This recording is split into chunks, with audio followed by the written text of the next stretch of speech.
하느님 안에 머문다는 것이 무엇인지를 끊임없이 묵상하시기 바랍니다. 신앙은 머리로 이해되어지는 것도 있지만 삶으로 체험되어져야 한다는 거죠. 그래서 체험이 더 중요하다는 거죠. 근데 많은 사람들이 움직이려고 하지 않아요. 머리로만 계산합니다. 그래서 신앙적인 체험을 갖지 못하니까 점점 삶의 생기가 떨어질 수밖에 없죠. 하느님의 생각은 우리의 생각과 다릅니다. 그래서 모든 것을 맡기고 내가 판단하지 않고 하느님 안에 머무는 것을 삶의 최고 목적으로 삼을 때 우리들의 삶은 행복할 수 있고 기쁠 수 있다는 거죠. 그래서 하느님께서 주신 것을 우리가 잘 사용해야 되는데 몸도 중요하죠. 정신도 중요하죠. 마음도 중요하죠. 영혼도 중요하죠. 그래서 하느님께 주신 것을 먼저 잘 갖고 나가야 합니다. 건강을 소홀히 하는 것도 하느님께 죄송한 거죠. 그래서 잘 먹고 운동도 열심히 하면서 건강하게 사는 것도 하느님의 뜻에 맞는 겁니다. 귀찮다고 안 하시지 말고 운동도 열심히 하세요. 요즘에 저도 운동을 열심히 하려고 그래요. 어제도 황구지천을 따라서 백운 호수까지 다녀오려고, 물론 걸어서 간 건 아니고 자전거를 타고 이렇게 다녀오려고 했는데 시간 때문에, 유아세례 때문에 중간에 돌아와서 어제는 한 40km 좀 넘게 탄 것 같아요. 근데 제가 계산을 해보니까 백운호수까지 갔다 오면 50km 정도 되는 것 같습니다. 옛날에는 하루에 70몇 킬로씩 탔거든요. 제가 예전에 군종신부할 때 수도군단에 있을 때 한강까지 다녀오곤 했었는데 친구 시민이 어느 날 오더니 이 친구 시민님도 자전거를 열심히 타는데 저한테 그러는 거예요. 야, 오늘 한번 한강까지 해서 한 바퀴 돌아오지 않을래? 얘기합니다. 평상시에 제가 운동 더 잘했고 체력도 더 자신이 있었기 때문에 그러자고 했죠. 그리고 이제 자전거를 끌고 나갔습니다. 수도군단이 안양에 있거든요. 안양천을 따라서 한강까지 가서 여의도를 지나서 양재천을 통해서 과천을 넘어서 인덕원으로 와서 다시 돌아오면 하트 모양이 됩니다. 하트 코스라고 그래요. 이게 한 78km 정도 돼요. 그래서 뭐 니까지 이렇게 할 수 있으면 나도 할 수 있지 하고 따라갔습니다. 중간에 자전거 버릴 뻔했어요. 왜냐하면 평상시에 제가 간 속력보다 엄청나게 더 달렸기 때문에 자신이 있었지만 따라가냐고 정신이 없었죠. 갔다 와서 하는 말이 그래요. 즐거웠지? 즐거웠어. 내가 다시는 가나 봐라 라고 생각을 했습니다. 그 다음 주가 됐어요. 또 전화가 왔어요. 오늘 자전거 타지 않을래? 제가 말했습니다. 일정이 있는데. 그랬더니 저한테 그래요. 힘드냐?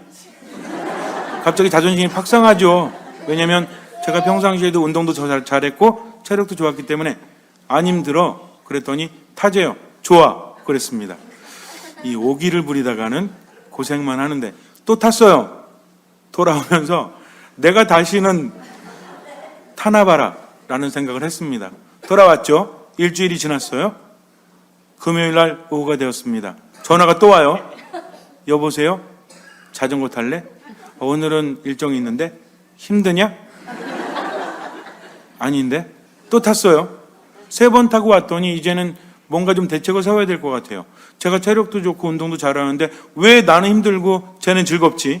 라는 생각을 합니다. 그래서 자료를 찾아보기 시작을 했어요. 그랬더니 예전에 탔던 거하고 다르게 자전거도 아무렇게나 타는 게 아니에요.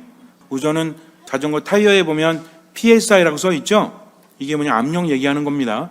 그 정도의 바람을 넣어야 되는데 우리는 어떻게 하죠? 손가락으로 눌러보고 대충 단단하게 넣죠? 어린 택도 없어요. 그래서 게이지 있는 펌프로 넣다 보니까 평상시에 제가 넣는 것보다 훨씬 더 많이 넣어야 됐습니다. 이것도 했죠? 그리고 탔어요. 근데 훨씬 더 편안한 겁니다. 그런데도 아직도 따라가지 못해요. 그래서 어떻게 했냐면 어떻게 타야 되지? 해고봤더니 자전거도 피팅이라는 게 있어요. 몸에 맞춰야 됩니다. 안장을 제대로 맞추지 못하면 앞무릎이 아프거나 아니 무릎 뒤쪽이 아프거나 아니 몸이 앞으로 쏠리거나 효율이 되지 않는다는 거죠. 안장이 몸을 지탱하고 팔이 지탱해야 되는데 이 삼각 트라이앵글이 잘 나와야 됩니다. 그래서 이게 온몸의 무게가 골고루 분산되기 위해서는 잘 맞춰야 된다는 거죠. 그래서 추도 만들고 그래가지고 몸에 딱 맞췄어요. 그리고 탔더니 훨씬 더 편합니다. 근데 그래도 못 따라가는 거예요. 왜 그런가 했더니 페달링을 할 때도 힘으로 돌리는 것이 아니라 1분에 몇 번 돌린다는 RPM이라는 게 있어요. 평상시에 어떻게 합니까? 우리 보통 보면은 막 달리는 분들이 있죠? 그러다가 좀 가다 보면 어때? 힘들어가지고 허걱거리잖아요. 이것이 아니라 페달링이라고 해서 RPM 1분에 한쪽이 몇 번 돌아가나 쭉 나가지 않더라도 그렇게 하는 것이 중요하다라는 것을 알게 됐습니다. 또 했죠. 훨씬 더 편해요. 그런데도 따라가지 못합니다. 문제가 뭘까? 도대체 문제가 뭐지? 한참 생각을 하다가 이제 생각을 멈췄어요. 왜? 뭐 아무리 생각해도 해결되지 않는 건 그냥 하면 되죠. 그렇게 한 2달, 3달을 타는데 처음에는 일주일에 한 번을 타다가 그 다음에는 이틀에 한 번 저 혼자 준비하는 거죠. 이제 왜? 금요일 날이 되면 그놈이 찾아오니까 이제 그 전에 이제 준비를 하는 겁니다. 그러다 보니까 몸이 점점 자전거에 맞게 되고 자전거에서 가장 중요한 게 뭔지 아세요? 자전거의 엔진은 무엇입니까? 사람이에요. 사람의 체력이 중요하다는 거죠. 그래서 몸무게가 조금씩 줄고 힘이 붙으면서 이제 즐거워지기 시작합니다. 그전에는요, 안양천 따라서 이렇게 가다 보면은 어디죠? 저쪽에 그 디지털 단지 있는데, 광명이 있는데, 금천 지나고 이럴 때마다 되게 힘든 거예요. 근데 이제는 광명에 뭐가 있고, 금천에 뭐가 있고, 또 여의도에 뭐가 있고, 주변에 있는 것들이 눈에 들어오기 시작을 합니다. 그전에는 따라가느냐고 바빠가지고 그런 것들을 보지 못했지만, 이제 체력이 붙으면서 그런 것들이 눈에 들어오기 시작을 했다는 거죠. 잘 생각하셔야 돼요. 처음에는 이것저것 알아보면서 노력을 했어요.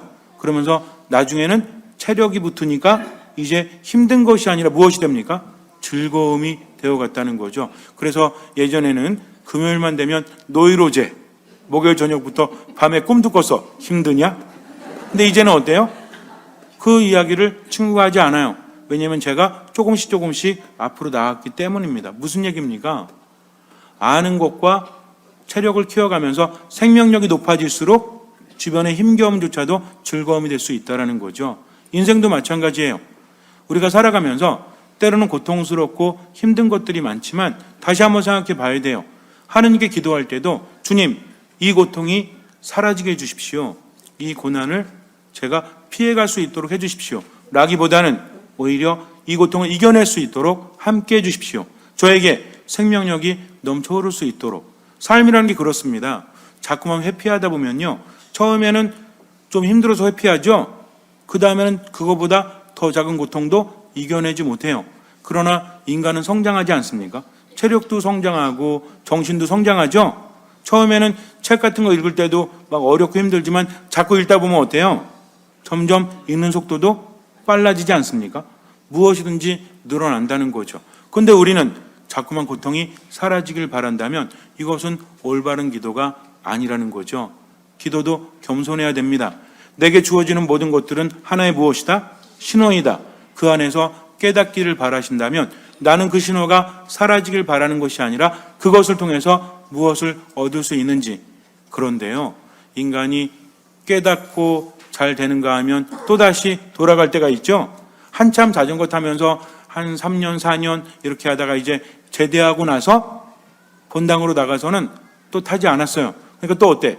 살은 쪄가고 운동 능력은 떨어지고 생명력은 점점 떨어지고 힘들다가 기안성당에 왔죠. 기안성당에 왔을 때는 체력이 완전 바닥이었습니다. 그래서 이제는 좀 운동 좀 해야 되겠다 해서 찾아봤더니 한번 자전거 끌고 나갔다가 죽는 줄 알았어요. 커다란 트럭이 지나가는데 여긴 탈만한 데가 별로 없잖아요. 얼마 전에 황구지천 찾았지만 그 전까지는 알지 못했고 아무도 저에게 알려주지 않았어요. 제가 가끔 우리 신자분들에게 자전거 타는데 좋은 데 있습니까? 아무도 얘기해 주지 않았어요. 그러다가 이제 얼마 전에 알게 돼가지고 알려주셔가지고 글로 갔더니 아주 좋은 코스. 어쨌든 기안성당에 왔을 땐 이거 몰랐어요. 근데 여기 뭐가 있죠? 칠보산이 있어. 그래서 칠보산을 좀 올라가야 되겠다 했는데 찾아봤더니 여성스러운 산이다. 높지 않아서 남녀노소 누구나 즐길 수 있는 산이다. 만만하죠? 대답을 안 하세요. 남녀노소 누구나 즐길 수 있는 산이라고 하니까 남녀노소도 즐길 수 있으면 성인 남성인 저에게는 별로 힘들지 않을 거야 라는 생각을 하고 올라가다가 죽는 줄 알았어요. 땀이 흐리고 막 땀인지 눈물인지 알 수 없고 올라갔더니 어지러워 죽겠고 올라가면서 내내 생각한 게 뭐냐면 다시 오나 봐라. 올라갔죠? 올라가니까 어때? 기분이 좋아요. 그래서 또 와야 되겠다. 그 다음에 또 한 이틀 만에 가서 올라가면서 또 한 생각이 다신 오나 봐라. 올라갔더니 어때? 또 좋아. 이 사람 생각이라는 게요, 늘 바뀌어요. 처음에는 귀찮다가 좋았다가 귀찮다가 좋았다가 귀찮다가 좋았다가 하면서 좀 줄어들죠? 뭐가 줄어듭니까? 귀찮다가 줄어들어요. 좋다가 생각나요. 처음에는 올라가서 정상이 좋았지만 이제는 올라가는 과정이 즐겁습니다. 처음에는 조금 올라가는 건 힘들었지 요새는 거의 뛰어다닙니다. 왜 그럴까요? 체력이 이제는 붙었기 때문에 그렇죠. 우리가 살다 보면 그렇다는 거죠. 가장 중요한 것은 내 앞에 어려움이 아니라 무엇이다? 내 안에 무엇이 있다 없다? 생명력이 있다 없다. 생명력이 떨어지면 어떤 징후가 보인다고 했죠? 모든 게 귀찮아. 생각이 긍정적이 아니라 부정적이 돼. 그러니까 점점 뭐가 떨어져요? 생명력이 떨어지다 보니까 활동력이 떨어질 수밖에 없죠. 그래서 뭐라 그래요? 이거 한번 해볼래? 그럼 뭐라 그래요? 해서 뭐해? 다 의미 없어. 마치 세상을 통달한 듯한, 그러나 그것은 통달한 게 아니라 뭐예요? 기력이 떨어진 겁니다. 모든 게 귀찮은 거죠. 생각 안에 부정적인 생각이 가득하다 보니까 미움, 시기, 질투 이런 것들이 가득 차게 되고 짜증, 그래서 우울감과 분노로 이어진다라고 했습니다. 가족 관계도 원만하지 않아요. 뭘 해도 자신감이 없어. 점점 뭐가 떨어지는 겁니까? 생명력이 떨어진다는 거죠.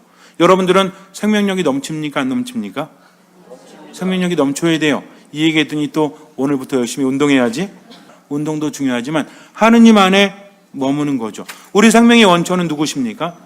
하느님이시죠. 하느님 안에 머물 때 우린 치유받고 생명력을 얻을 수 있다는 겁니다. 그래서 믿음이 있는 사람들은 살아가면서 삶이 우울하거나 짜증이 나거나 부정적인 생각이 들어서 자꾸만 불평이 늘어갈 때는 이제는 신호로 알아들어야 돼요. 아, 내가 지금 불평하고 있구나. 그러니까 내가 못났다가 아니라 무엇이다? 하느님 안에 머물지 못하는구나. 그러니까 어떻게 해야 되겠다? 하느님 안에 머물러야 되겠다. 하느님은 어떤 분이십니까? 우리에게 생명을 주시는 분. 필립비서 4장 13절 나에게 힘을 주시는 분 안에서 나는 모든 것을 할 수 있습니다. 누구 안에서? 나에게 힘을 주시는 분 안에서 무엇을? 모든 것을 할 수 있다라는 거죠. 하느님께서 함께 하시면 두려움이 없죠. 시편 23편 주님은 나의 목자 아쉬울 것 없어라.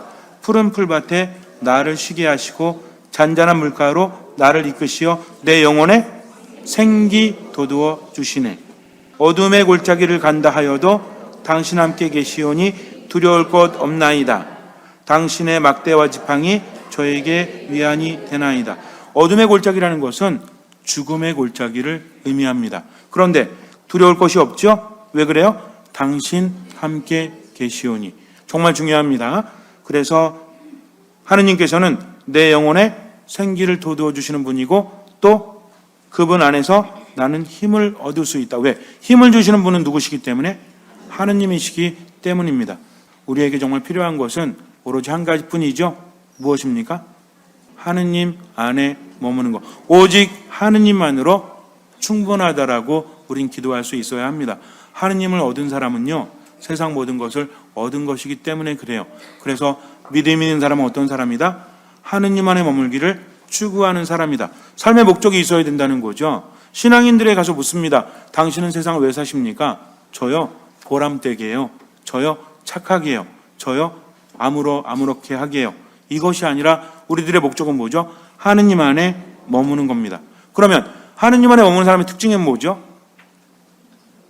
생기가 넘쳐 흐르죠? 그러니까 불평이 사라지고 모든 것에 대해서 뭐예요? 감사한다는 거죠. 생명력이 넘치면 생각이 긍정적으로 바뀝니다. 그리고 절망 속에 있는 것이 아니라 무엇을 바라보죠? 희망을 바라봐요. 그래서 그 사람에게서 빛이 나죠? 사람들은 그 사람을 보고 함께 생명력을 얻습니다. 세상을 살아갈 때도요, 포기하지 않아요. 그냥 하느님만 믿고 지금의 최선을 다한다는 거죠. 중요합니다. 하느님만 믿고 어디에 최선 다한다고요? 지금의 최선을 다해요. 과거의 상처로 영향받지 않아요. 물론 상처가 있어서 나에게 영향을 줄 수밖에 없지만 그것보다 무엇이 더 크기 때문에? 하느님께서 더 크시기 때문입니다. 기억하십시오. 과거의 상처가 작아서가 아니라 누가 더 크시기 때문에? 하느님께서 더 크시기 때문에 나는 걱정하지 않고 두려워하지 않는다는 거죠. 그분께서 함께 하시니까. 그래서 아무것도 판단하지 않고 모든 것을 하느님께 맡기고 지금의 최선을 다하면서 어쨌든 베풀면서 살아가는 거죠. 근데 여기 재밌는 게 뭐냐면요. 하느님께로부터 생명력을 얻은 사람들은요. 마음이 편안해요. 그래서 뭐가 나온다고 했죠? 지난주에 행복 호르몬이 나온다고 했죠. 표정들이 왜 이러시나? 제가 미사 때는 어떤 표정을? 웃는 표정. 하느님 생각에 내 마음 기뻐 뛰노나니. 늘 생각하세요. 얼굴 찡그리지 말고 하느님 생각하면서 편안하게 계시기 바랍니다. 그리고 어떻게 하면 돼요? 들으면 돼요. 듣고 마음속에 새기면 돼요. 내 삶의 고통이 있다고 할지라도 하느님 함께 하시오니 나는 두렵지 않습니다 하면서 생명력이 넘쳐 흐르다 보니까 이제는 편안해요. 우리가 힘든 이유가 뭔지 아세요? 하느님께서는 지금을 살라고 힘을 주셨는데 이 힘 가지고 뭐해? 불평해요. 지난 시절 걱정 속에 사로잡혀요. 절망 속에서 힘들어합니다. 우리가 슬퍼하는데도 에너지가 필요해요. 울고 나면 피곤해지죠? 고민하면 괴로워지죠? 그러면 하느님께서 살라고 주신 생명력을 어디다 쓰고 있는 거예요? 죽는 데 쓰고 있는 거죠. 그러면 돼요, 안 돼요? 안 되죠. 그래서 반드시 기억하세요. 이미 기억하고 계시겠지만 마음속으로 새겨두세요. 하느님 안에 머물고자 하는 사람은 겸손한 사람이기 때문에 스스로 뭐하지 않는다? 아무것도 판단하지 않는다. 두 번째 무엇입니까? 모든 것을 하느님께 맡긴다. 어쨌든 베풀면서 산다. 왜 그래요? 이것이 하느님의 뜻이기 때문에. 하느님 안에 머무는 사람은 자신의 뜻대로 사는 것이 아니라 하느님의 뜻대로 살아갑니다. 물론 넘어질 때도 있죠. 실수할 때도 있어요. 그러나 의식하는 한, 예를 들어서 가족끼리 막 서로 안 좋은 소리로 마음 아프게 할 때가 있죠. 근데 이럴 때 깨달을 때가 있죠. 나 이러면 안 되는데? 라고 해서 어떻게 됩니까? 자존심 때문에 계속해야 돼요? 이런 사람은 참으로 어리석은 사람이에요. 이거 아니구나 하면서 자존심을 꺾을 수 있는 게 무엇이다? 이것이 겸손입니다. 근데요, 그렇게 꺾어도요, 자존심 안 꺾여요. 걱정하지 마세요. 스스로의 생각에 붙잡혀 있지 말고 자유로운 사람이 되라. 어른이 돼갈수록 점점 뭐가 세져요? 자존심이 세지는 게 아니라 고집이 세져요. 미안하단 말 절대 안 하지. 나 모르겠다고 하면 안 돼요? 모르면 안 돼? 모르면 안 돼요? 몰라도 돼요. 모르는 게 죄입니까? 자, 여러분들보다 제가 성경에 대해서 더 잘 알까요? 모를까요? 모르죠. 열심히 하신 분들은 더 잘 알겠죠. 이게 중요한 거 아닙니다. 중요한 것은 내가 지금을 어떻게 살아가고 있는가. 우리가 얼마나 피곤한지 몰라. 많이 배웠으면 어때? 박사학위 있으면 어떻고, 석사학위 있으면 어떻고, 학위 없으면 어떻습니까? 그게 뭐 이렇게 중요해요? 나보다 똑똑한 사람은 세상에 얼마든지 더 있는데. 근데 우리는 자꾸만 쓸데없이 허영에 들떠서 많이 가졌다, 많이 배웠다, 많은 능력이 있다 라고 하면서 피곤하게 살지 않아요? 근데 여러분들 한번 생각해 보세요. 누가 막 자기 자랑하면서 나 많이 배웠거든, 나 능력 좋거든, 옆에서 들어요? 솔직히 우리 들어요? 옆에서 샬롬이 짓는지 누가 짓는지 사실은 안 들어요. 그러면 우리는 들어지도 않는 말을 잘난 체 하느라고 뭘 허비합니까? 에너지를 허비하고 있다는 거죠. 그럴 필요가 없어요. 그래서 이제는 삶의 목적은 무엇이다? 하느님 안에 머무는 거다. 기분이 나쁠 때도 하느님 안에 머무는 거다. 슬플 때도 하느님 안에 머무는 거다. 문제 내볼게요. 기분이 멜랑콜리하면서 삶이 좀 우울하면서 왜 살아야 되는지 모르고 자꾸만 죽고 싶을 때도 뭐 해야 된다? 하느님 안에 머물러야 된다. 그러면 어떻게 해요? 아까 제가 말했죠? 다시는 타나봐라, 다시는 산에 오나봐라 하면서 계속했더니 어때? 나중에는 즐길 수 있게 되었다는 거죠. 신앙도 마찬가지입니다. 내가 믿음 가졌는데 왜 고통이 있어? 라고 판단하지 마세요. 그냥 지금 믿음 가졌는데 고통이 있다면 이것도 하나의 무엇이다? 신호이며 하느님 안에 머무는 과정이다. 그러니까 쓸데없는 거 생각하지 말고 기억하세요. 자, 다시 한번 반복합니다. 아무것도 판단하지 말고 모든 것을 하느님께 맡기고 어쨌든 베풀면서 살아가면서 미사, 말씀, 기도 안에서 어떤 마음으로? 듣는 마음으로. 그러면 삶을 이끌어주시는 분 바로 하느님이십니다. 우린 그 안에 머물면 돼요. 그래서 혹시라도 지나간 상처가 또는 미래에 대한 두려움이 나에게 다가올 때는 겸손해지세요. 무릎을 꿇으십시오. 그리고 하느님께 의탁하세요. 주님, 당신 안에 머물 수 있도록 이끌어 주십시오. 오직 당신만 믿고 지금 최선을 다 하겠습니다. 몇 초 안 걸립니다. 이 기도하면요, 기적이 일어나요. 이거 안 하면 걱정과 염려 속에서 절망 속에서 죽음으로 가지만 이 기도함으로 인해서 생각이 바뀝니다. 한번 해볼까요?